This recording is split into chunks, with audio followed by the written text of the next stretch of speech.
In the name of Allah, the Beneficent, the Merciful, I bear witness there is no God but Allah, and Muhammad is his messenger. Welcome to another edition of Jock Brothers Presents Let Us Make Man. I am your host and moderator, Brother Jackie Muhammad, and we have for you a dynamic show for you today. We want to thank you, Jock Nation, for tuning in. We want to thank you for your support, your continued support, and your continued encouragement. So we have a dynamic show for you tonight. If you have members of your family who may have estate planning issues, estate planning questions, questions of generational wealth, this is your show. So before we get to our guests, I would like to introduce to some and present to others the dynamic brothers who are also a part of Jock Brothers, well-loved brothers, well-traveled brothers, Fearless. hard-working brothers, fearless brothers, go get us. Yeah. So I just like to introduce my comrades in this struggle. First one up, our brother from New York. He's now Southern now. He has that Southern drawl. He's no longer New York at all. So I would like to welcome our brother Ahmed B.I. Assalamu alaikum, sir. Alaikum salam. In the name of Allah, the most gracious, most merciful. We thank you all for joining on with us this evening. We have a great show for you today. I was just talking to my son and my nephews. They're in their 20s, getting ready to start their financial planning, their financial future. And I'm able to instill a little knowledge and information. After this show, we're going to have another meeting, business meeting, so I can start passing down this generational knowledge to create generational wealth. I'm excited. I'm ready. Let's go, Brother Jackie. Yes, sir. Yes, sir. Yes, sir. All right. So our next brother who's going to take us further into the information, a good brother, family man, real estate guru, and among other things. So let's welcome our brother Abdul Kawi Muhammad. Assalamu alaikum, sir. Wa alaikum salam, sir. Assalamu alaikum, family. Thank you for tuning in to another episode of Jock Brothers. This is a show right here that could truly elevate you to the next level and elevate your family to the next level. So I look forward to this show a whole lot. This is a conversation I had many times with my personal family, my immediate family, but we never really got into this type of discussion before. So I hope you enjoy this show as much as I will. And of course, to the Jock Nation, thank you all for tuning in. Thank you for supporting us, especially those that have been there from day one, and really the ones that are supporting us now. So thank you, Jock Nation, and for those that have donated to our platform. Man, words can't express how much we appreciate the financial donation that you have supported us with. And we hope that you continue with that. And if you do want to continue to supporting the Jock Brothers and our continued growth, please, the information is scrolling at the bottom of the screen. You can simply cash app us. $ Jock Bros, $ JAKQBROS. Once again, due to the diligent work of both these brothers, Brother Jackie Muhammad and Brother Ahmed B.I., man, we put together a beautiful show that requires your help because we want to get this information out to as many people as possible. So please, share your show. Share this to everybody. Ask them to subscribe to Jock Brothers. And, of course, hit the bell so you can get our upcoming events. With no further ado, again, you can look at the YouTube page and go Jock Brothers, JAKQBROTHER, to spell the whole word, and of course, again, share this show. Thank you. No further ado, back to you, Brother Jackie. Yes, sir. Yes, sir. So coming up, Jock Nation, we have our brother who is a part of a law firm, the law offices of India Y. Ali. She's not available at the moment, but our brother Ishmael Muhammad is covering down on their behalf. So he does a presentation, or they do a presentation on life and legacy planning. specifically discussing strategies for building generational wealth, including the what, the why, and the how of asset protection, and why young professionals should be thinking about this now. Key topics are trust, life insurance, taxes, and wills, is what they specialize in. The law office of India Y. Ali is a private law office that specializes in life and legacy planning with the primary focus on revocable living trusts and life insurance. The firm has virtual office in Georgia, Texas, and its other practice areas, including personal injury, real estate. Attorney Ali received her Juris Doctorate and MBA from North Carolina Central University School of Law in 2013 and has been practicing law ever since. With the help of her husband, Ishmael Muhammad, the executive director of the firm, Attorney Ali launched her own practice in 2019. Together, they co-manage the firm and are on a mission to help Black families secure their legacies and preserve wealth for generations, which is big.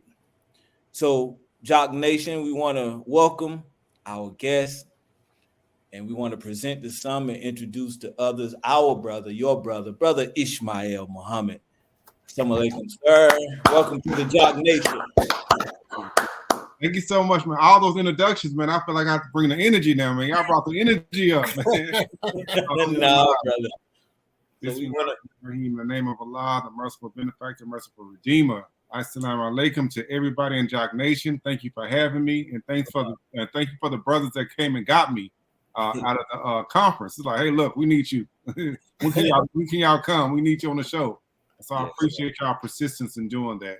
Like you said, brother Jackie, it's our mission. You know, we are a mission-based law firm. Our mission is exactly that, to make every family we come in contact with, a black or brown family we come in contact with. We want to make sure that they have financial freedom and generational wealth for their families. We really believe that. That's what our mission is, and that's what we do on a day in and day out basis. Yes, sir. We'll want to start there. As children of slaves, you know, we came out of slavery with around 4 million acres of land, and we in the Nation of Islam is taught that land is the basis of wealth. So now, you know, that's been the topic on a lot of social media platforms, is how do we establish generational wealth? You know, how do we establish it? And that's one of the things you find, that most people are trying to find different streams of income, and that's the word is used, generational wealth. What is, in your terms, you know, because you teach it, what is generational wealth? What does it look like?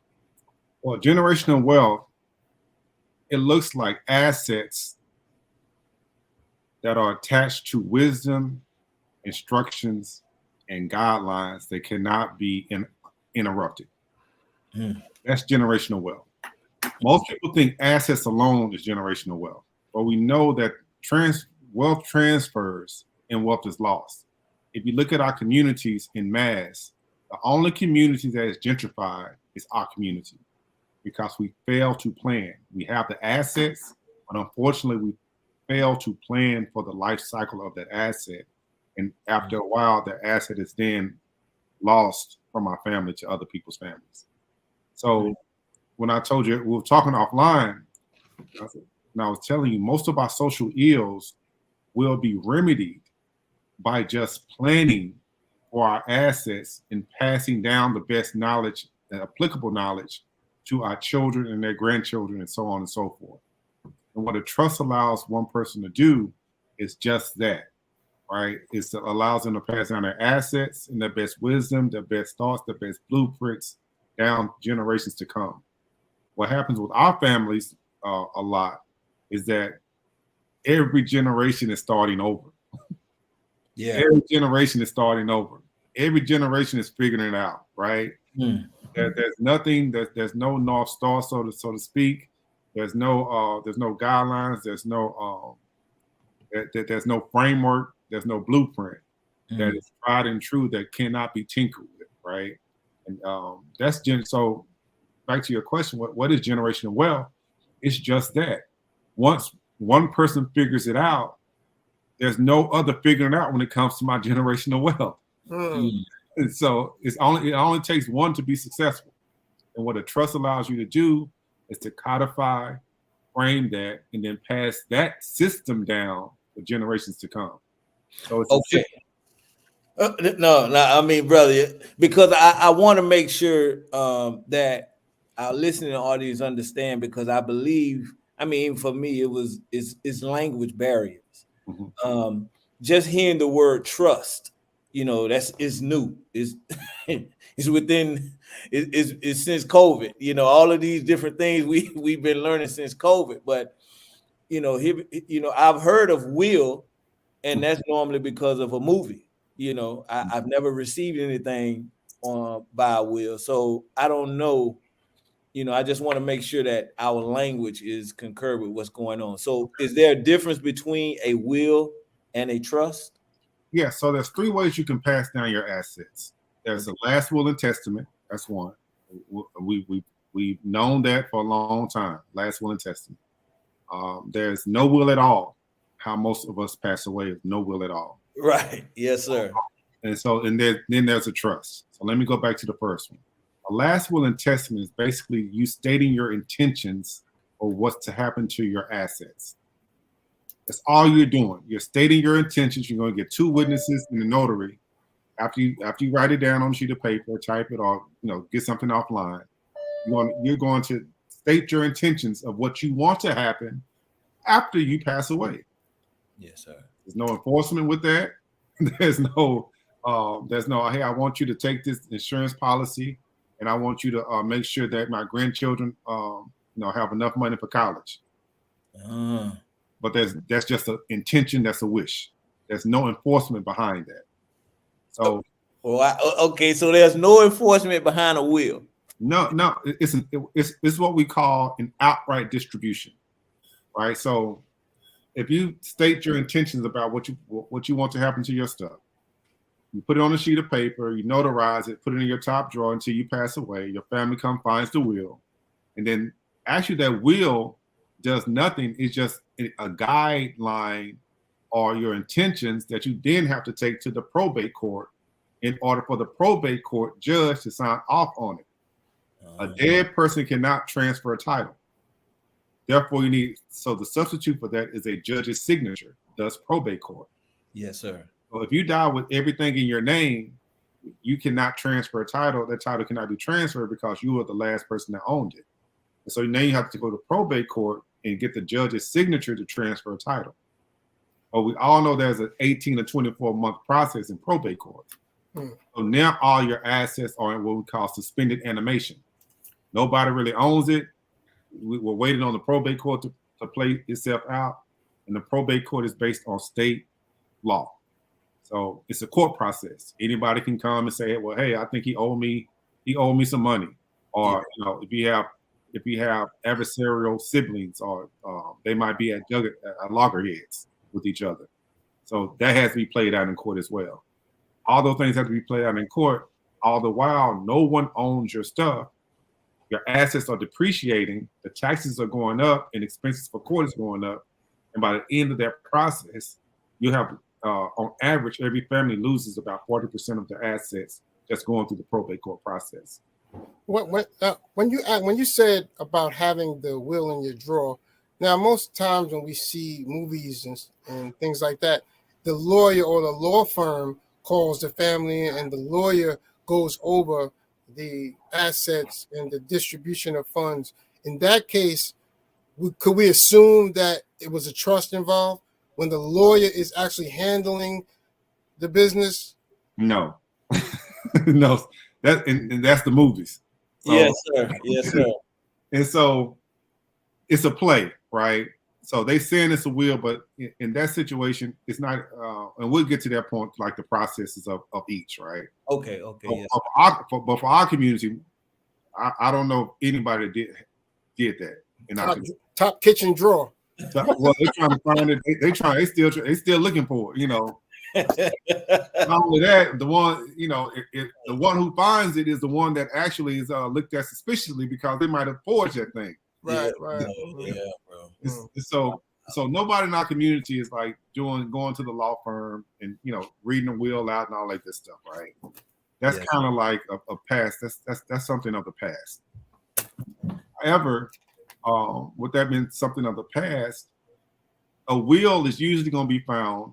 It's going to be out of date, and the family will find it and they'll take it to the courthouse to probate it. If they can find it. Once it's in the probate process, it's really going through that process. It's open court. Got to get a probate attorney. We do probate administration as well, and it's going to be an 18-24-month process at the most. And if the person has property in multiple states or multiple counties, it could be multiple probates. Wow. And just imagine if you're a husband and a wife, the husband predeceases the wife, that's a probate. And when the wife dies, that's another probate. Wow. And if they have multiple properties in multiple states, multiple probates. Because every state has certain laws, it's state law. So if you got a property in New York, a property in Georgia, you got to have probates in both. Oh, yes, sir. But wouldn't the will solve that problem instead of it going to probate? All wills go through probate court. Oh, wills go through probate. All wills go through probate. All wills go through probate court. And that's mainly because a dead person cannot transfer anything. So Exactly. a will is a dead article, basically. Right. It's called, we call it a backward looking document. So it's after the fact of your death. You're not, so most people are like, I ain't gonna be here anyway, so let them figure it out. But if you're really talking about financial freedom and generational wealth, that's not the tool to use. Yes, Now, sir. wills do have their place in some capacity, right? Mhm. In some capacity, they can be useful.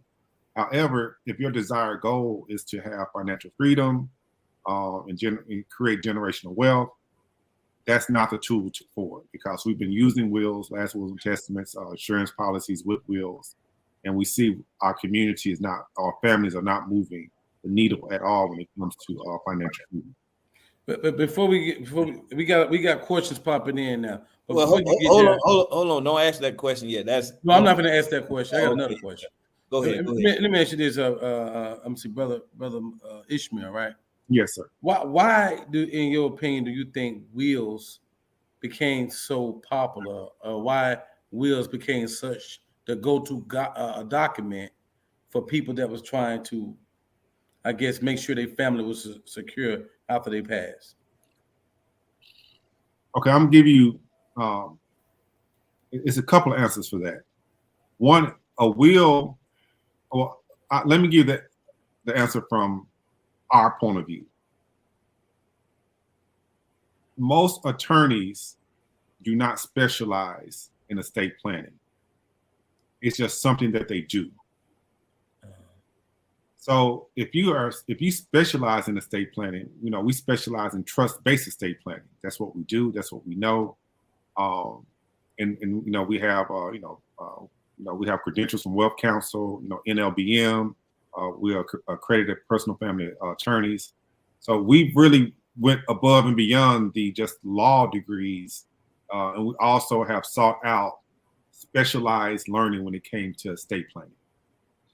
So some attorneys, well, I shouldn't say so, most attorneys that do estate planning do it as an add-on to their practice. So a will is a 2 to 3 page document, maybe 4, right? It's easy. So if you come to me and say, if I'm your personal injury attorney, and then you say, well, hey, I need to get a will done too. Well, I can do that too. That's no problem. But I don't specialize in estate planning, but I can definitely do it as an attorney. Yes, right. And so what we tell most of our clients is that, if you have, some heart palpitations, you don't go to a dentist. They're both doctors, but you won't go to a dentist for your heart issue. Right. So you need to go to a specialist. Most people get wills because it's low-hanging fruit for an attorney that's a general practice attorney. Just kind of like fill in the blanks of somebody's will. And so it's really, and so that's one part. The second part is really it's a cheap fix to a major problem. What I mean by that is, you can get a will offline. Everybody's been doing, so I'm just gonna get my will together. I'm, write it down, and most people don't understand what they're doing is really losing 40% of their assets by getting a will. They're also not really doing the planning that they think they're doing because the will has to go through probate court, and they're not answering the most glaring problems when it comes to their family. They're not answering the most the problems that a will bring, which is outright distributions. So it's a little bit of ignorance on behalf of the families, but also a little ignorance on behalf of those who've given them advice. Well, a lot of ignorance on that part as well. Yes, sir. People really just don't know, so they've been doing the same thing over and over again. But we've had with the pandemic, especially with the pandemic, a lot of our friends and families were passing away in a short period of time. Usually most attorneys are, you don't have a lot of your clients passing away. But what we noticed is that all our clients had the same issues. Life insurance policies going to the ex-wife, retirement benefits, not being no beneficiary on it. Maybe somebody may have got remarried, moved in with someone with their children, but they never. So if the new spouse passed away, the children were still in the house with the new wife and their children, right? Yes, and sir. so we were seeing all kind of problems that our community and the families that we know were not planning for, and these were just showing up during the pandemic because there was such a high rate of death in our communities. Mm. And so now we see the death and the grieving, but we also see the aftermath of people not planning, even though they thought they had a will, they had some life insurance, they might have had retirement, but these things were not updated because life was just kept coming at people, right? And so we never took the time to update all our stuff. We just never updated. Yes, sir. But you can have that same issue with a trust as well. Just not updating it every so often, correct? And life still hits you, correct? Right. So not you won't have that problem if you hire us. You're not yes, sir. Yes, sir. Good answer. you don't have that problem at all. So our business model is this. We switched our whole business model. We're not a traditional law firm. Our law firm literally caters to our families in our community. We looked at our families and community and said, okay, the basic model for practicing law when it comes to trust-based estate planning, it does not speak to us, period. Yes, sir. So most trust-based estate planning attorneys are transactional, meaning that, hey, look, call me up, give me your information. I'm going to give you back a trust book. You take the trust book back. This is a trust book. So this is a trust book right here. I'm not going to show the people name, but this is a trust book right here. It's about 300 pages in the trust book. We're going to get that back to you. This is a regular attorney. We're going to get this back to you based on what you asked us to do. And you're going to take that and put it in your top drawer. That does nothing for your family. What we do the trust book. So once you hire us, let's say y'all hire us, we work for you, and now we work for your beneficiaries as well. Our job is to transfer wealth and also transfer the knowledge of how to work a trust from you to your beneficiaries. If your beneficiaries are not knowledgeable of what they have coming to them and are not knowledgeable of what a trust is, we did you a disservice, because it does you no good to get a trust. Your beneficiaries don't know how to use it. They're gonna lose the stuff again. Yes, sir. And so with us, you hire us, you get our firm for at least an entire year. trust book. We have quarterly meetings. Every quarter, we have a meeting with your family. You and your beneficiaries or any stakeholders that you bring to the table. We go over your list. We go over your assets of inventory of assets owned. These are the assets that you are being a steward of until you get them to your beneficiaries. The way you get them, the assets to your beneficiaries is through trust. So they got to understand that. Secondly, they have to understand that they are the beneficiaries, and if you want them to qualify to receive the assets in trust, they need to understand what their qualifications need to be. So we're educating the entire family about generational wealth, because it's not generational unless you pass it down. Everybody has to be as educated as the one that made it, and the one that's getting it has to be educated as well. So you have quarterly meetings. We will facilitate, after we do your trust, we will then facilitate the 4 quarterly meetings. A quarterly meeting is really a family meeting. So we get the trust, open up the trust, look at the inventory of assets owned. We talk about the assets owned, if any changes have been made from quarter 1 to quarter 2.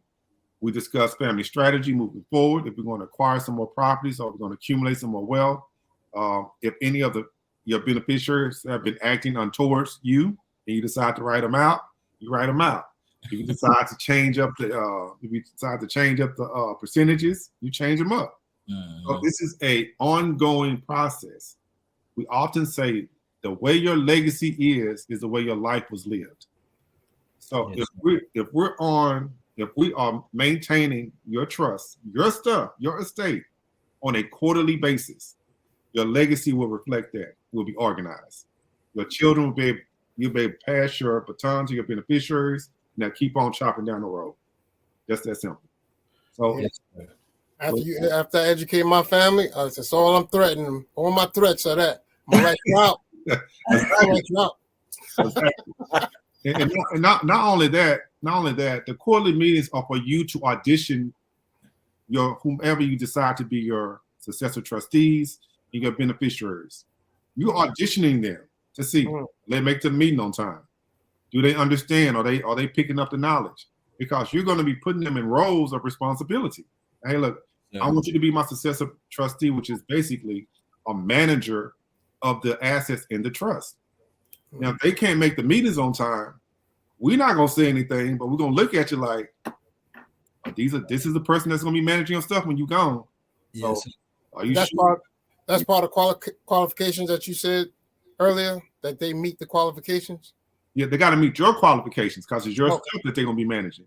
Right. We're just going to set it up and we're giving you the environment so you can start auditioning them to make sure they're going to be good stewards of the family trust. I know what you're saying, man. That's big, bro.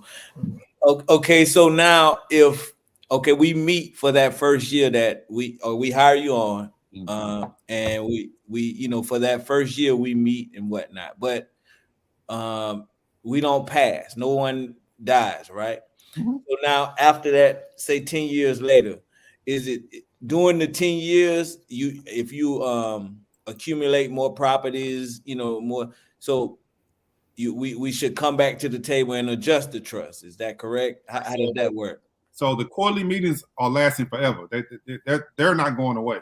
Okay. We're going to facilitate the first 4 for you and your family to see how it's supposed to go. Yes, sir.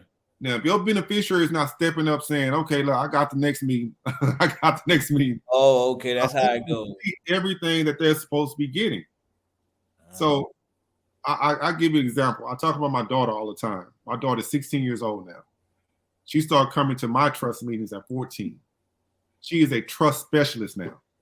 She knows how to read my inventory of assets owned. She knows how much money she's supposed to have in trust by the time she's 25, 30, 35. She's not letting me miss a meeting.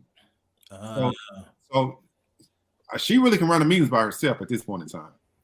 Because now, and we want your family to be the same way. Okay, this is what it's supposed to be. If something happens, we're just talking about assets at the moment, but we'll talk about the other aspects of what we call ancillary documents and things in your estate. But just the assets alone, right? We know that so we're reviewing if the life insurance has been paid, and it's if it's a term life policy, when does it sunset? If you have whole life policies, make sure they've been paid for that quarter. We're making sure that if you have a mortgage on your property, it's been paid down. We're looking at any other assets that may be appreciating. Then we're kind of doing projections on those. We're making sure that there's no encumbrances or any threats to your beneficiaries' inheritance. So that's what we're doing every 3 months, right? Yes. So and if your life changes, divorce, death, and things like that, we've already been meeting and expecting these things and what will happen after those things happen. For instance, if you have aging parents, right? So we know, like every 3 months we're meeting. Your aging parents, if the natural things of life happen, you will bury your aging parents. So then we'll be looking harder during the quarterly meetings as your parents age, what inheritance is coming down to your trust, and then we're making sure that you're going to inherit cleanly and at the maximum amount when that time comes. And so families were family. So I go back to this: family is first. The family dynamic is first. That's what we're going to look at. We're going to look at one generation up. Your mom, your dad, if you're married, both sets of parents, right? We're looking at that because we got to make a plan around that, right? Okay, if they get, the older they get, the more they're going to rely on us. And then if they have homes, life insurance, assets, we want to make sure those things are coming to us without encumbrances, without being encumbered, right? And then we look at wife, husband, wife. Most of the time, you're not going to, couples don't die at the same time. So if I predecease my wife, right, and we've accumulated all these assets, you want to make sure those assets stay for your beneficiary, for you and your wife's agreed upon beneficiaries. It's huge. I'm going to repeat that again. If you and your wife have built a life and accumulated and acquired assets, y'all had children, and y'all agree upon the beneficiaries. If you predecease your wife and she gets remarried and those assets begin to disappear for the beneficiary. So, so basically, if you don't plan those, those things can actually, those benefits or those shares or that your estate can be whittled away at by a decision your wife decides to make after you passed away. So in other words, I need to write this in the will. If I die first, give my house to my children. Yeah, so actually, the legal term for that is a bypass trust. So you and your wife are together, right? Yes, sir. So we'll say it's a bypass provision. Really, it's not a bypass trust. Forgive me for that. So you have a marital trust, and they say, okay, if one predeceases the other one, we'll have a bypass provision in the trust, where it bypasses your wife and goes directly to your children. And then, of course, you're gonna leave some provisions for your wife. Now, I mean, of course. Yeah, I mean, but she's an individual at that point in time by herself. She can decide to move on with her, But right. Exactly. On with, ain't none of this yours, bro. Right. That's true. Just if my parents are giving me a hard time with having the conversation, I could call a family meeting and invite you to it. I call a family get together and we just have a family event and invite you to it to speak to the family in the whole. Yeah, we do those quite often, actually. If you look at our social media, you'll see some of the things we posted. Some of the families that allowed us to post those events. Some families get creative with it. They do a Sunday brunch. Some families do, a dinner out, and we just come in and discuss it with family members, right? Usually, and we're really good at it, but there's nothing like getting it done yourself, and then bringing them on as an, hey, look, well, I got my trust now, mom and dad. I want just want you to know that if something happens to me before you guys pass, you guys will be my beneficiaries. And they're like, oh, really? So how does that work? And so that's how most people start the conversation, right? So it's a lot of ways to do it, but yes, we will do. We do come and speak to entire families. Actually, most of our clients are families. Like we may have gotten the brother and the sister, then we get the sister-in-law and her parents, then we get the uncle to uncle, and so we usually have like whole families that we are representing. Literally, like whole families, like that. Let me ask you this, brother. I mean, I hear all the good stuff. So I got like two questions. One is, I mean, are there any disadvantages to a trust? No. No. See, no. The reason why there's no disadvantage is because you know your family dynamic. You create the trust based on your family dynamic. You know everybody's personalities that you have to mitigate. You know which behaviors you have to incentivize. You know who's going to act a fool. You know who's going to steal the money. You know who's going to have undue influence on other people. Right.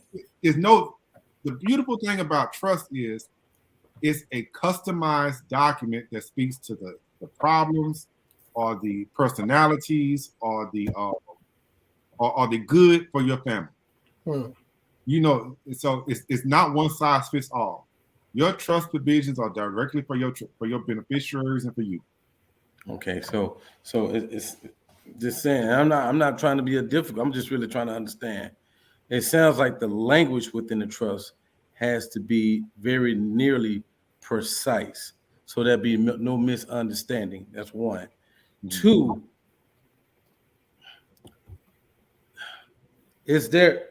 What if I guess a person would like to, I guess, change the? Is there a way the person could change the language? Maybe something like say you and your spouse had a conversation and they haven't had a chance to change anything in the trust. Now I'm gone, and she said, "Well, look, we want to change the language a little bit because this is what we discussed, and this is not what he want." Is there So is there anything in that regard that maybe the wife can do or your child can do in order to change the language a little bit?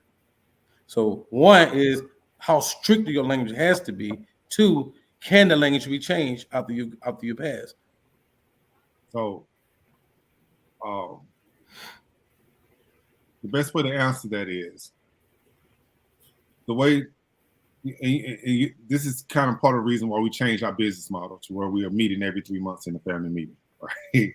And so if you did a revocable living trust, you can change, if you and your wife did a revocable living trust, you can change the language as long as y'all live, right? And then if you decide to make the language conservative, or you can make the language very liberal, or you can make it based on a hybrid of both. Just depending on the asset. Type of trust. I get you. Yeah. So it's really no.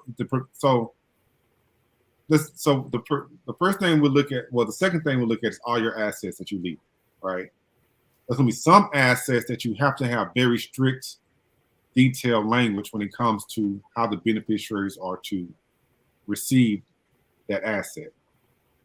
It can be ages and stages. Say for instance, you leave $1 million life insurance policy. That needs to be very detailed language. So I'm leaving $1 million life insurance policy going into my trust for my 2 sons. You can only use this money if you're buying your property. You can use 5% to put down on the property. You can use another 10% for every 5th year. You can pull out 10% every 5th year until it's depleted. So that's detailed language. So nobody can change that language moving forward. Not your wife, not anybody, right? If the asset is if you're leaving something for your wife, you might have more liberal language where it's at her sole discretion, right? I left $300,000 in the life in the trust for you. You can use it as you see fit. We call it ascertainable standards or HEMS, health, education, maintenance, and support. You can come to the trust and get any kind of money you want out of it. It's $300,000. You can use it at your sole discretion. Yes. Right. So when people come looking for answers, like how do I make it more detailed or how can I make it more strict? It's really on you and about the asset that you're leaving behind and who you're leaving the asset to. It's really going to be a personality type thing. Absolutely. You're looking at their disposition. You know if they're good with money or not. You know if they're with somebody with undue influence over them. You know if they're going to blow the money or not. And if it's your asset, you're saying, well, look, I'm only going to allow them to use money for X, Y, and Z. Yes, sir. So a trust. Why is it called a living trust? And do a trust go to probate? Nope. Trust do not go to probate court. It's a private document between you and your assets. So the reason why trusts don't go to probate, the same reason why all wills must go to probate. All wills go to probate because you die with everything in your individual name. What a trust does, there's 4 components of a trust. There's a trust maker, or they call it a trustor or settlor, or just trust maker, just to make it layman's terms. Yes, One who makes a trust. Then there's the second component of a trust, which is the grantor, the one who grants assets in the name of the trust. Right? So you're the one that's going to be putting assets. My home, my life insurance policy, be beneficiary of the trust. My retirement account, be beneficiary on death, will go to the trust.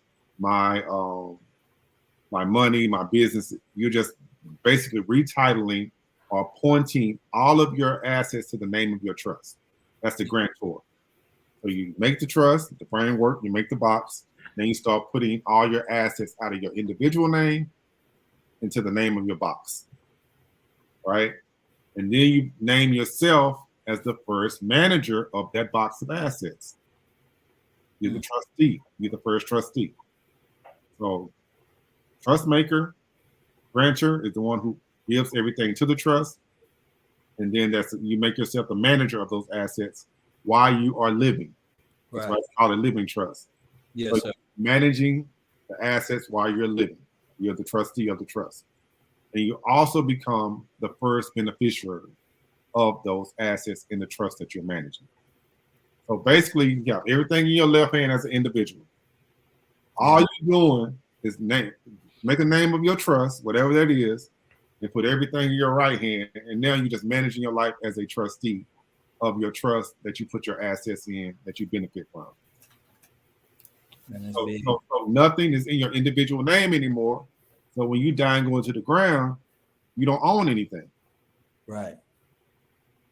Trust does. So the trust don't have to go to probate court because it already owns your assets. And it's still living. But now your assets belong to the beneficiaries that you already named. Yeah. And the trust will tell them, based on your instructions, how they are to receive those assets moving forward. And that settles all arguments between family members and everything. It should. Well, they can come argue with you at your grave, but they ain't gonna change nothing. Right. So everything that's in there that's it. Okay. So I guess it depends on who you set as a beneficiary. Like, when is the trust read? But everybody already know what's in there. Every 3 months. It's no secret. Yeah, I got it. That's right. That's why we bring the family together for every 3 months. Everybody understands what the assets are, who the beneficiaries are, what their roles and responsibilities are. So it's really not, it's really no surprises. It's no surprises. And it's secure. It makes one secure too, bro. Yes. So people, even if 2 years pass by in your own life, right? And you have adult children, they have their own life. To come and read something to them, it's like, oh, I didn't know you had that. Oh, you got, so it's just like, we'd rather just keep it going every 3 months, even with your wife. Like, she has to know what's going on. Because if you predecease her, she needs to understand, okay, this is what needs to happen, roles and responsibilities. For us, the wives champion the trust. They love it because, okay, now I know what's going on. If anything happened to him, I know what's going on. I know what to do. Nobody can come tell me anything different. Right? And even the children, your adult children, most of y'all not as tech savvy as your adult children. And so once they get the email of inventory, of list of inventory on, it's just a quick, okay, cool. 20 items. I know where it is. I know how much they are. I know what dad want me to do with them. Right. So it makes it very easy for them to kind of take better care of you and understand what's going on as well. And we're dealing with when we have some of these meetings, we're dealing with the financial status of the family, and then as we're growing, we implement different assets that we acquire, different businesses, and as the family grows and as the business grows, according to the vision that we have, we're adding and instituting as we go on. Yeah, Brother Ahmed, you kind of get into my wheelhouse now. Okay. Okay, so any other trust questions? Because the trust question, like I told y'all, the trust is not even, you're just at home plate. You just stepping up to swing the bat. Right. The trust is just the beginning. It really is. The trust is just the beginning. I mean, that's one. And there's 100 more things we have to talk about. Okay. Man, can we ask that sister question in the notes? Sir. She had a will question. Mm-hmm. Can we ask the sister question? All right.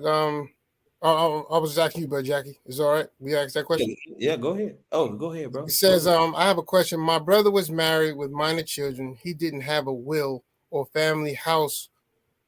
Our family house was left in his name, and he passed away. His wife doesn't want the house, but she won't give it back to the family. She is letting the house sit and go down and the property tax build up. Is there a way that I could pay the taxes and get the property back before it forecloses, or would I have to wait until it forecloses and sells for the back taxes? That situation times that probably by 1 million. That's what's been happening to us for the last 20, 30, 40 years. There's no clear ownership of the property. Mm. And so even if your loved one wants to pay for the taxes, she will not own the property. She's just paying for the taxes for somebody else to own the property. Wow. So the brother passed away. The children so if there are minor children, the children cannot inherit anything because they're minors. Mm-hmm. And the reason why she probably don't want the children to inherit as minors is because the wife would then be the guardian of that asset. So now you're saying, I'm going to go pay taxes on an asset that I will never own. Mm. But I just don't want to see it go to waste. So it's grieving the second death, right? I'm grieving my brother. Now I got to grieve slowly as his assets deteriorate and be lost. Wow. And all of a sudden, the children have to start over again. Mm. Wow. So, so now that's probate administration. Died without, we call it intestate. Her brother died intestate. Now, a lot of people, raise him up in paradise. He died intestate. So that's meaning died with no will at all. So state law says if he was married to her, she has 50% undivided interest in this estate. The minor children have 50% undivided interest in the estate as well. That could take 2 years, and if you go to fighting it could take years. And well, I don't think she can do is go buy.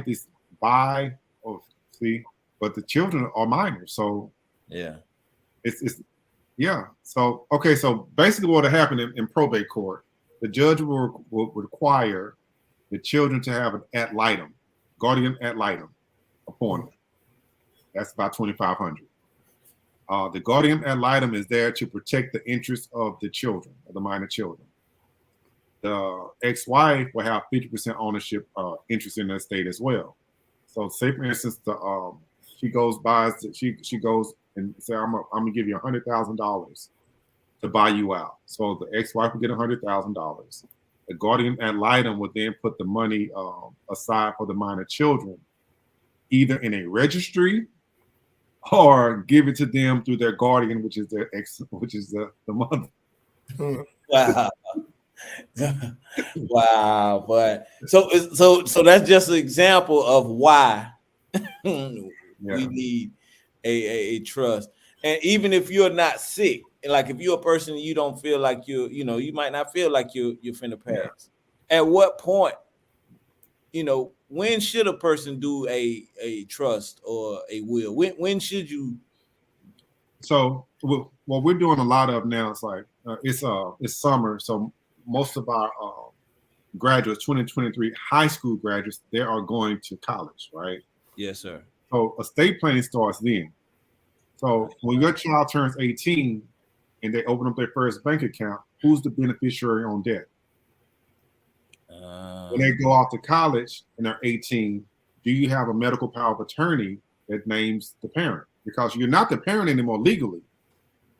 On the legal side, you're still a parent, but they're 18, they're adults. So if something happens, you would literally have to request, permission from them to actually see their medical records. Right. Or speak on their behalf at the hospital. Right. And or you need that financial power of attorney. Well, it really starts right then and there. And not only that, we see 18-year-olds signing up for credit cards, signing contracts. So you can legally sign a credit card or a contract at 18. Yes, sir. So if you're doing estate planning and you're having these quarterly meetings, hey, don't sign anything. Send it to me. I'll be your power of attorney when it comes to anything financial, right? Credit cards, leases. This is a huge thing. Those type of things. It starts then, right? Yes, sir. It starts at 18. You have to start your kids at 18. Okay, I'm the beneficiary on your account. So if something happens to you, I'm the beneficiary. I might even be on your account to make sure that nothing untoward goes on. I'm your financial power of attorney. I'm your medical power of attorney, et cetera, et cetera. So you're familiarizing your children, your young adults, with that language. So they start then and there. As for parents, before we talked about men have to come into the relationship even before the 18-year-old becomes 18 with the wife or with whomever they're pursuing. These are the plans, right? Yes, sir. When you really start estate planning, when you're building your estate, I'm looking at a wife. I'm looking at a prospective wife. I want to marry this wife. Okay, I married this wife. I want to have children. Oh, all right, you want to have children, young children. You should be estate planning vigorously as soon as you get married. Wow. Why do we say that, right? All right, you get married, you buy a house, car, probably have one or two children. Yes, sir. That's the most vulnerable state for any family to be in. Because Allah forbid anything happens to either one of them. What is the assurance that they can maintain the lifestyle that they had, that they built together? Yes, sir. And then you have 18 more years or 19 or people, whatever, however the minor child is, to get them to the point to where they are a sufficient adult. Wow. So you should be planning. So if somebody's coming to talk to y'all daughters or sons, that conversation should be happening right then and there. Do your parents have life insurance? Because if y'all get together, me and my wife, we have life insurance. Our son has a truck. He's good. But if he decides to go talk to somebody else, I gotta ask that young lady. Let me talk to your parents. Do y'all have life insurance? Why would you ask that? Because the families come together, the children have kids. Both grandparents, says the grandparents, that's your grandchildren. Right. No matter what your kids do, if they stay together, those are still your grandchildren. Right. And guess what your grandchildren are going to grow up and do? Give you some great grandchildren. Right. And so now you're looking at families and their financial situations. It's going to vastly affect the quality of life. Oh yeah, bro. Wow. So we know, okay, and I 63% divorce rate in our community, right? That's the numbers. I ain't make it up. Yes, sir. So they might have some children. 63, they might get divorced, but as long as the benefits are in the trust, it doesn't affect your child's financial future at all. Financial future at all. Hey, y'all might, that's still my grandbaby. I don't care what y'all do. Right. But that's my grandbaby. I school paid for. He has a nice trust fund. He come fishing with granddad whenever he wants to. That's right. Man, bro. Now you really, $1 away. I'm doing. I ain't don't come. Just bring me my grandbaby. man, you painted a big picture then. Man, you so you got both sides of the family, both leaving the trust to the grandchild. Yeah, or just leaving an inheritance in trust. In trust, yeah, in the trust. Yeah, I mean, but either way, this is it's so many. Oh wow, this man, we so far behind. And we playing catch up. No, we're not behind when it comes to families, right? We keep taking losses because we're not planning for eventualities. Yes, sir. We know. I mean, we know 63% divorce rate. We know. We know. Like for us, African Americans, we're men really leading cause of death. Shortest lifespan, and number one in chronic illnesses. And so we should be planning early for life insurance because the older we get, the more likely that we would not qualify for life insurance later on. Yes, sir. So the earlier you get it, you got it, so they can't take it from you. See what I'm saying? Yes, So sir. we qualify earlier. Not only that, we should be investing earlier in life because we should be replacing life insurance with our investment and not trust. So we often tell our clients, this is just one strategy that we give our clients. Yes, we want life insurance, of course, especially for young adults,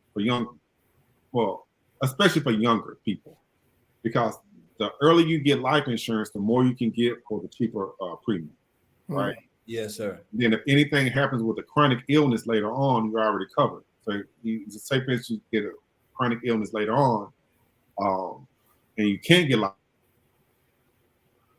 insurance anymore, you already have it. But we want to have that life insurance for sure because it does two things.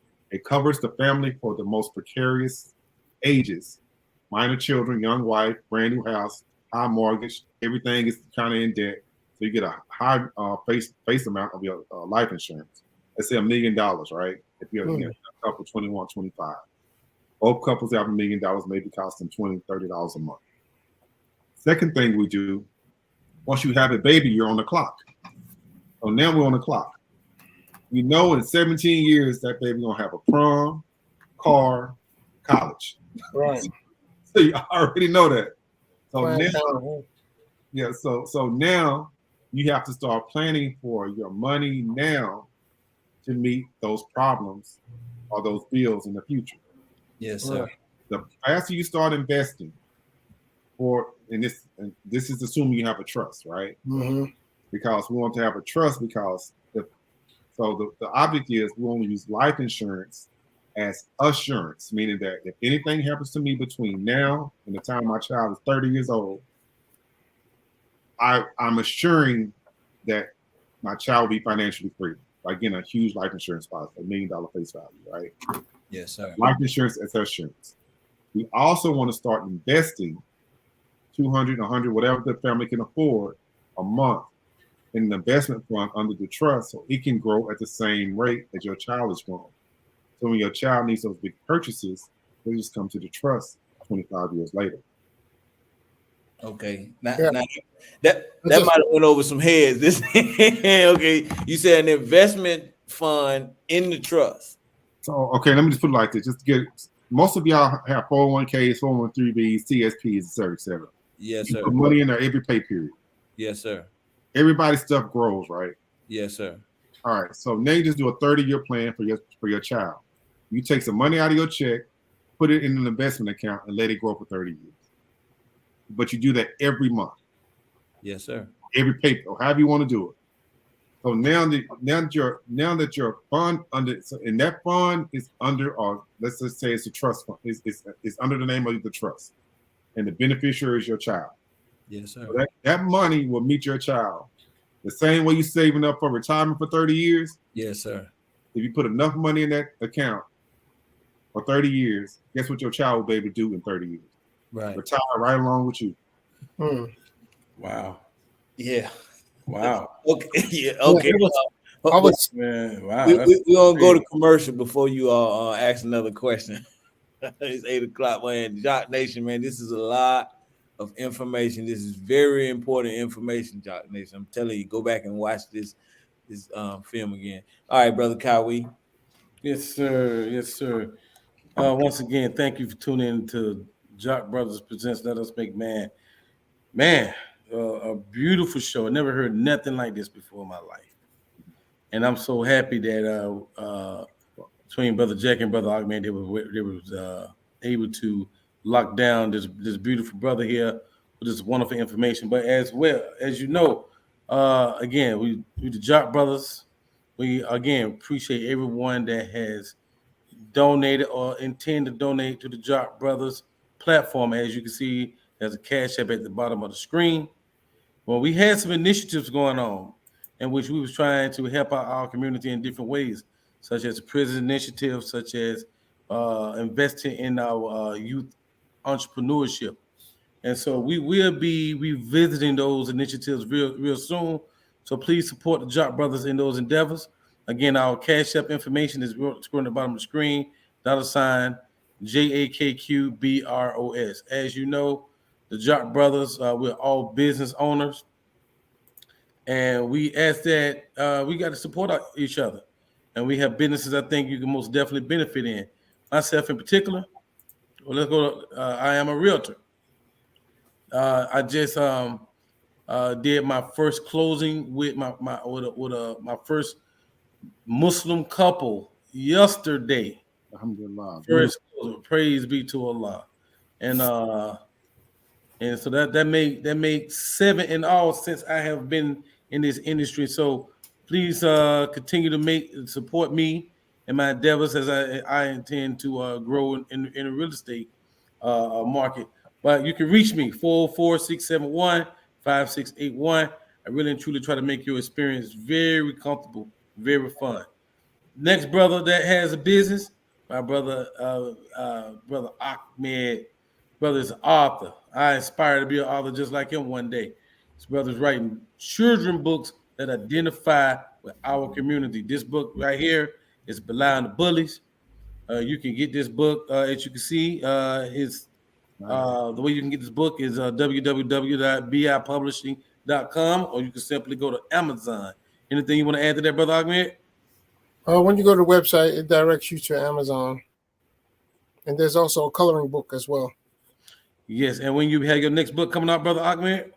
July. 2 more months for his next publication. Praise be to us. Support our brother. Support our brother. I don't see many children books. Support our brothers. And last but not least, our brother Jackie Muhammad has a business in supreme waste removal. Talk about it, Brother Jackie. No, brother, that's your job, right? No, but but if you need dumpster service, we have 20-yard, 30-yard, 40-yard in the Atlanta metro area. We service both residential and commercial. If you need our services, please don't hesitate to call that number 404-957-7639. That's for any dumpster service, roofing, whatever you need to haul off. We'll drop a dumpster off, pick it up, give you a good price for it, and tell us that you saw it on Jock Brothers. That's right. Hey man, we don't talk Jock Brothers. We do Jock Brothers. Yes, with that being said, let's get back to the show, Brother Jackie. On you. Yes, sir. Okay, so Brother Ishmael, you said that the trust is really the beginning. Yeah. The trust is the trust is exactly what it is. It's a document. So once that gets started, so now it's the execution and implementation of your family strategy. And that's what we have every quarter. We have the family strategy meetings, or trust meetings, or trust strategy meetings. So now that I know y'all got these businesses, now I can start talking some real examples now. Yes, sir.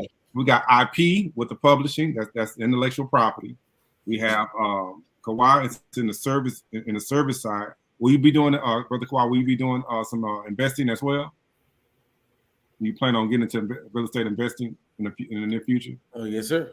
Okay, so then we got you. Then we got supreme waste removal. So we got business. But since you're talking about that, I mean, you elaborate on it right now.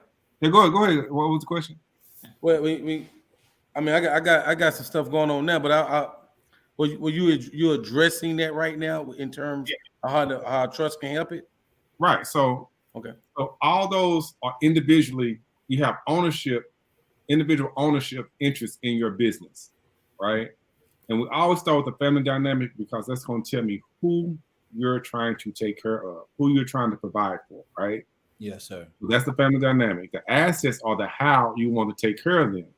So the assets will be life insurance, businesses, real estate portfolio, investment portfolio, the IP, all those things.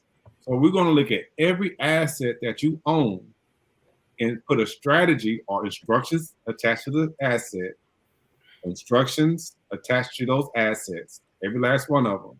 And that's going to be the family strategy that you use to take care of your beneficiaries moving forward. So the who is the family, the assets are the how, or the what's from, is the what they're going to use to take care of themselves. In your instructions attached to those assets will dictate who the beneficiaries are and how you take care of them moving forward.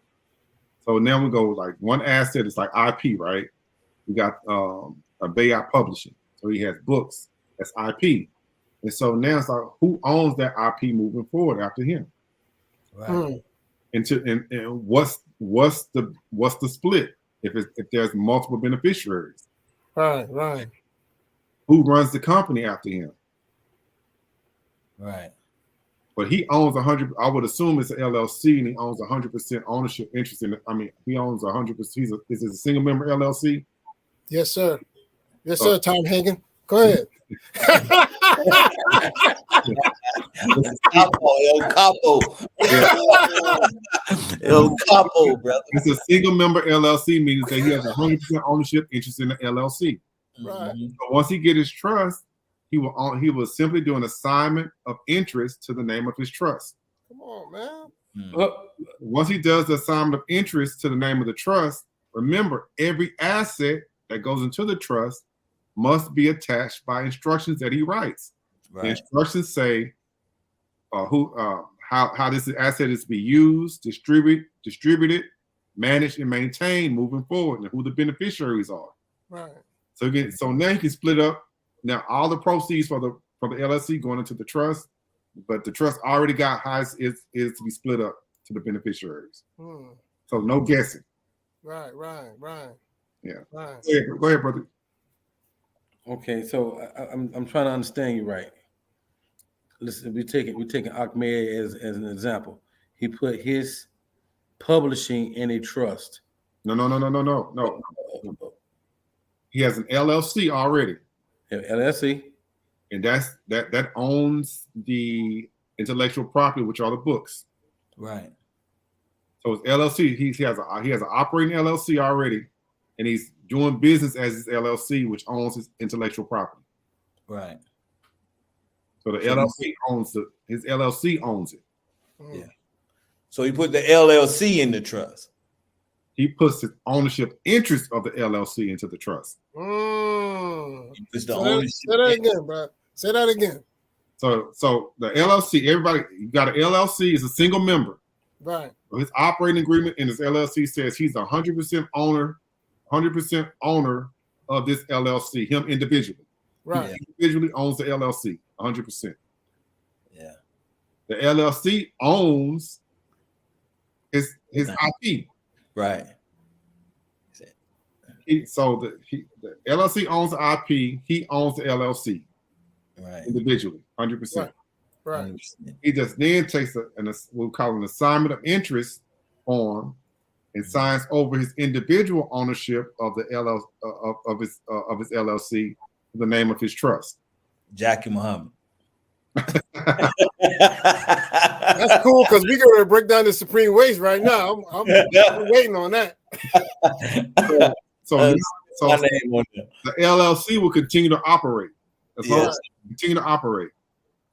But if it ever has to be dissolved or the business stops and proceeds, profits come into the LLC is owned by the trust, so the proceeds then pass through the LLC into the name of the trust, and he's already got his beneficiaries named about how they are to split up that profit.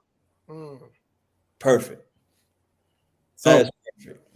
so this does two things. So God forbid some of the beneficiaries of the trust predecease him, Mm-hmm. and then he passes away before he has a chance to change anything. Mm-hmm. The trust is already there, and those benefits will probably go to the remaining beneficiaries. You're gonna have to pull out the whiteboard, brother. We're gonna have to pull out the whiteboard. You should have to Zoom. You gotta have a Zoom. That's a good idea. Pull out the whiteboard because I'm over here like stuck. Bro. Oh no, I understand it. I understand it. And, Okay, let's go to the real estate. Let's go to the real estate. The real estate. So okay, so you're gonna buy some you're gonna have some investment properties, right? Right. All right. And this I do real estate too. So I love it. All right. So your investment properties are owned by your LLC. Right. All right. Will you have a single member LLC or a multi-member, meaning that Single member. So you ain't let nobody in. Okay, cool.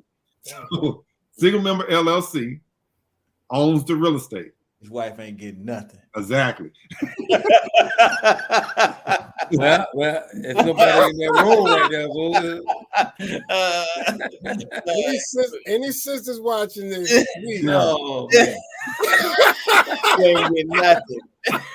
You like Bernie Madoff, you can get nothing. So I'm not a good example. No, you're a good example. You're a good example. No, they just joking. So LLC owns the real estate. Yes, sir. So you own the LLC individually 100%. Right.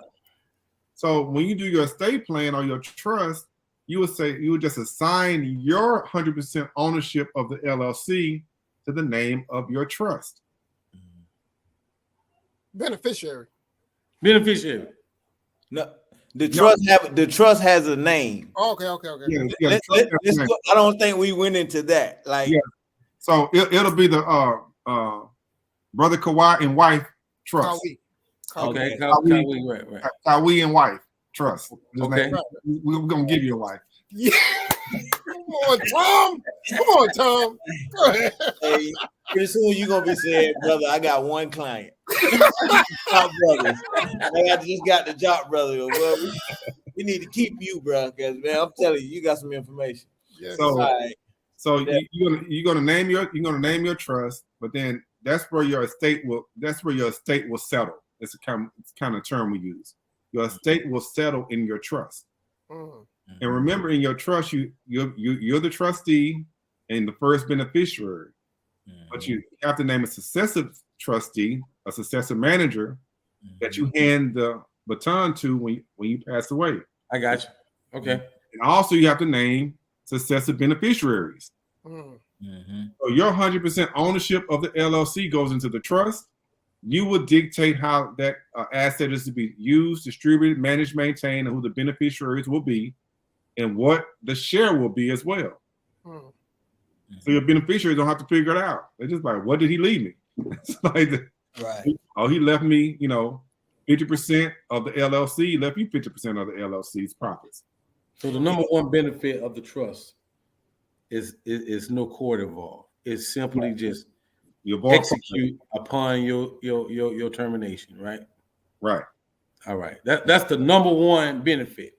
That's the number one benefit when it comes from the estate planning side, right? That's the number one benefit. So I'm gonna show you the other benefit of the trust.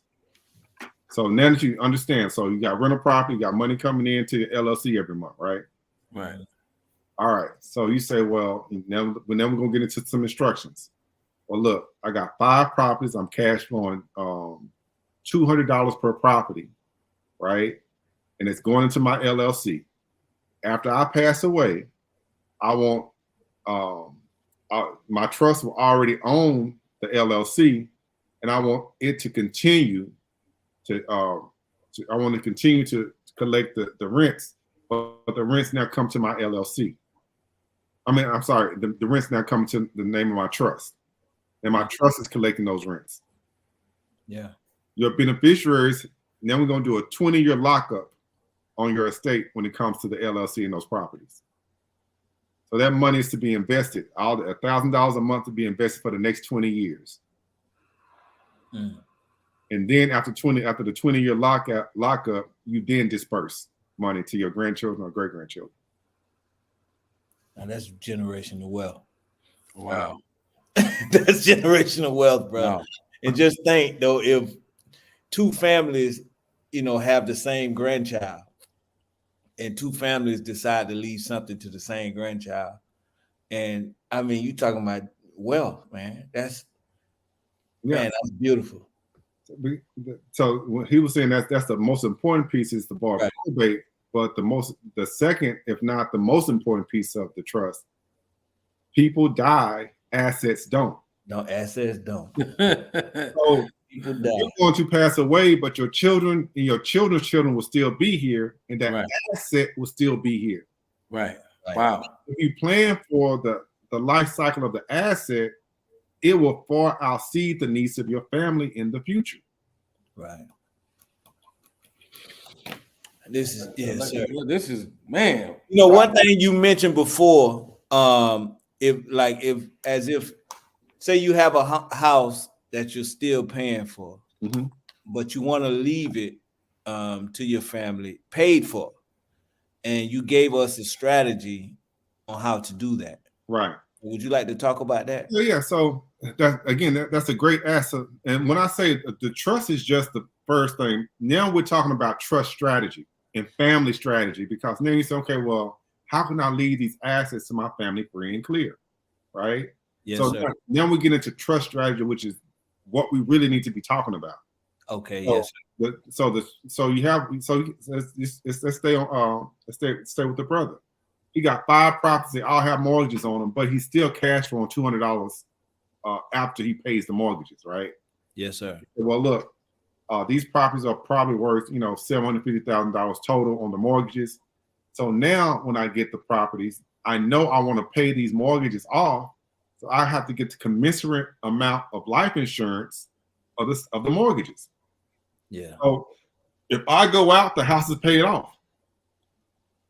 So I use my life insurance to cover the mortgages that I have on the properties.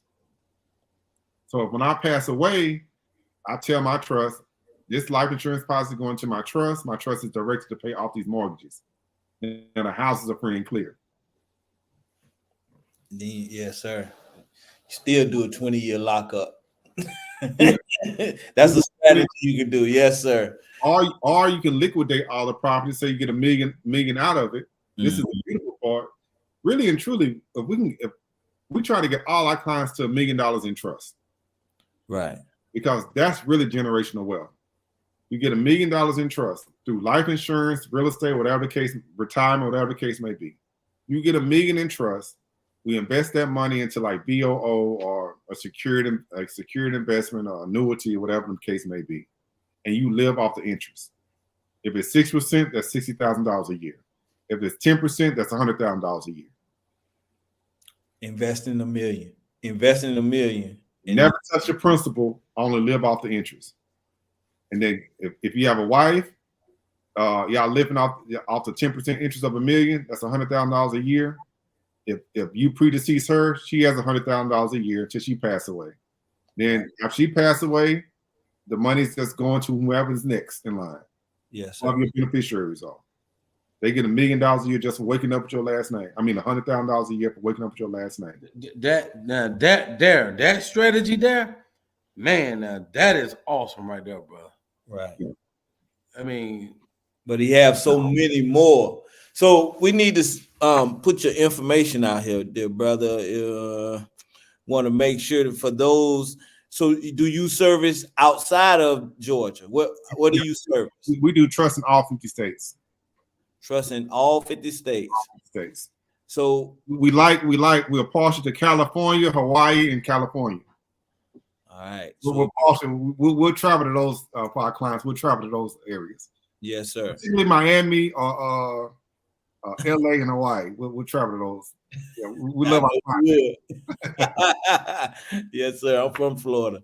Okay. So okay, so is this the best contact information you would like out? This so I would like to let's see, can I get that link? I should have sent you another link, but that's fine. Yeah, just send me either shoot me a text. We'll send. We do free consultations. So Okay. just shoot me a text at that number and ask for a free consultation. I'll shoot you back a link so you can schedule your free consultation. Absolutely. And make sure you just mention the Jock Brothers. Yes. Y'all should give them some cash out, $5, $10, $20. We're really getting into a planning session, which is $1,500. The strategies I'm giving y'all right now, people pay very dearly. I mean, I'll show you how to make $1 million for your kids. They pay a whole lot for that. So Absolutely. So go ahead. I'm sorry. I'm giving this to Jack Brothers exclusively. So y'all literally getting a wealth planning session right now. Yes, sir. Absolutely.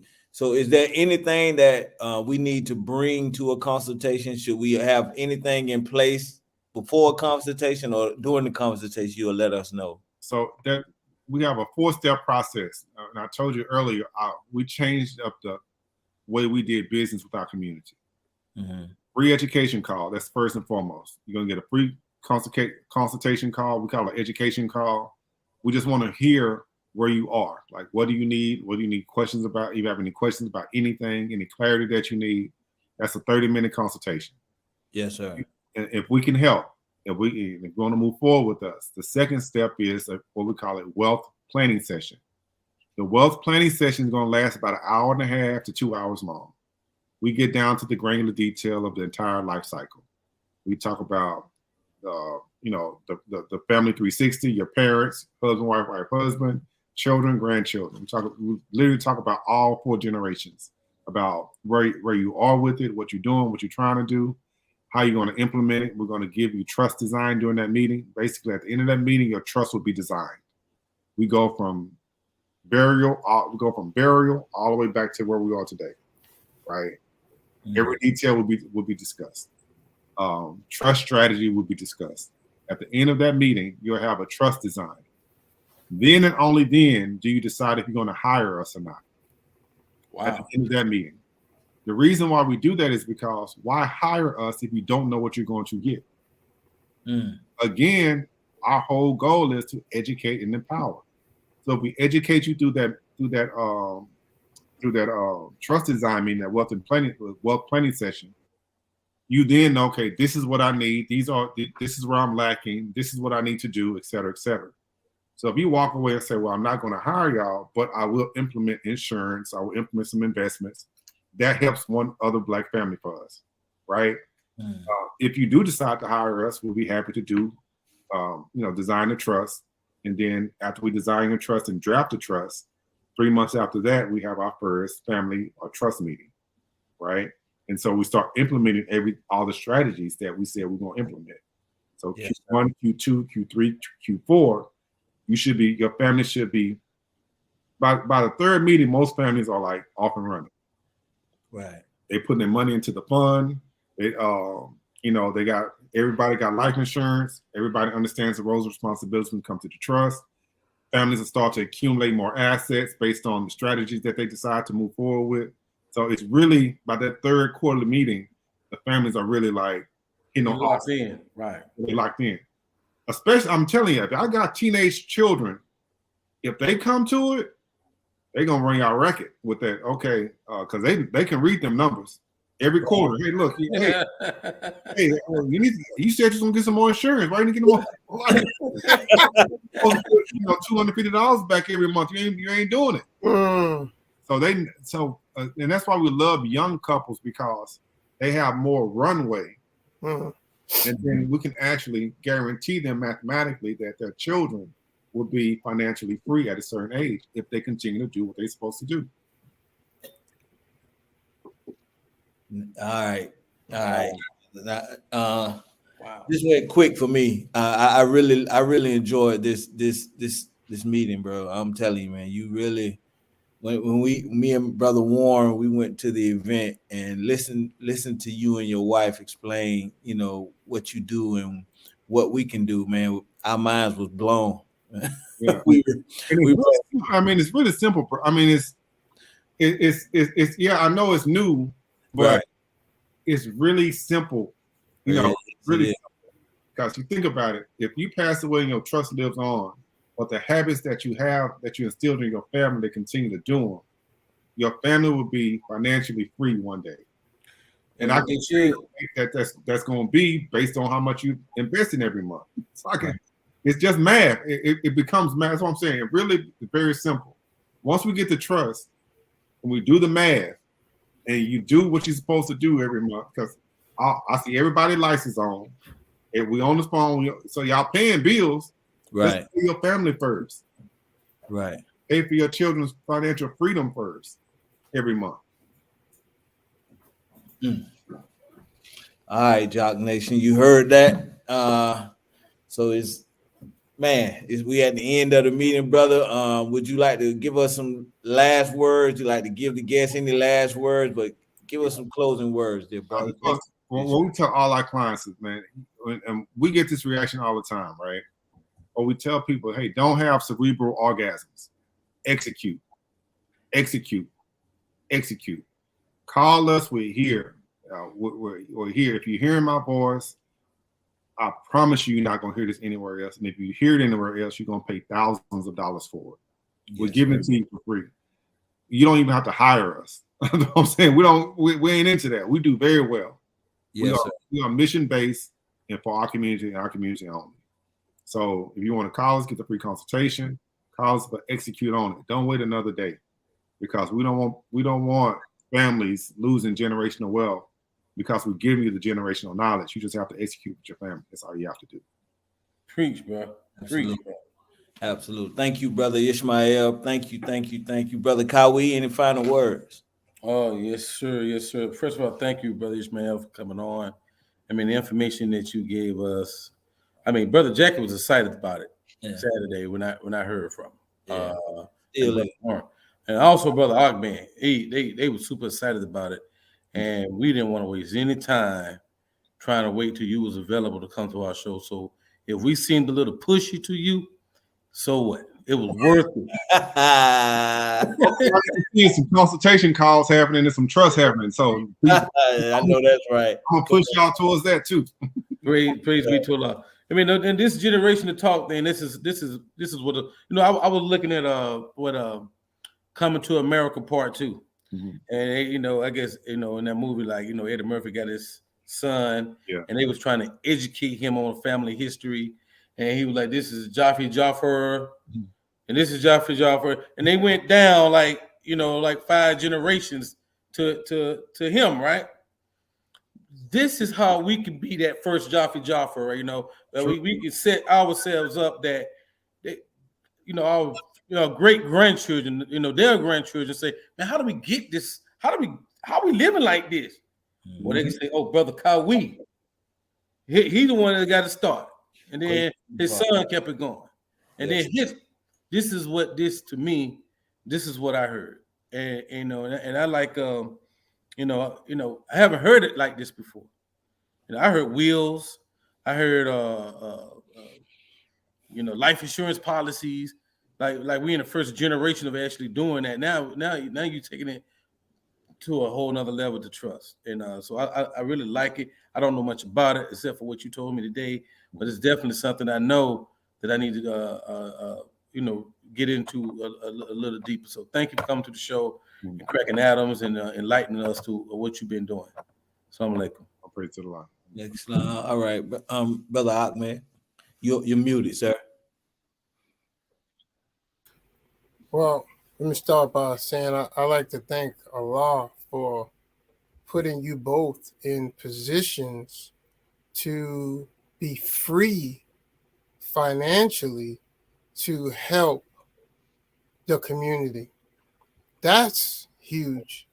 The generation that you and your wife are in is a generation that benefited from blessings, from knowledge and information that grew out of want and need. And now you are blessed.